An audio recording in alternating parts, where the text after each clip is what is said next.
నేను నిన్నొక్కడిని శిక్షించట్లేదురా, నువ్వు ఏడుస్తుంటే నేను కూడా ఏడుస్తున్నాను రా పిచ్చోడా. నువ్వు బెడ్రూమ్లోకి వెళ్ళి ముఖానికి దుప్పటి అడ్డం పెట్టుకుని ఏడుస్తున్నావే, నేను కూడా ఏడుస్తున్నాను రా నీతో. నీకొక్కడికే బాధ కలిగింది అనుకున్నావేంటి? నీ బాధ నాకు కూడా ఉందిరా. నేను ఎందుకు బాధపడుతున్నాను? నిన్నెందుకు బాధపెడుతున్నాను? నీలో ఆ కొదువ ఉండకూడదు. నీ ఎడల నా సంకల్పం నెరవేర్చబడాలని శిక్షిస్తున్నాను.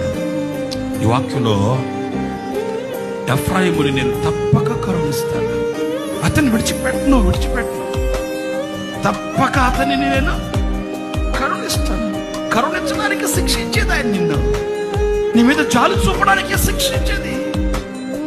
నిన్ను అంతం చేయడు, నిన్ను నవ్వుల పాలు చేయడు, నిన్ను తల తెచ్చుకునేటట్లు చేయడు, నిన్ను తలగా చేయడానికే శిక్షిస్తున్నాడు.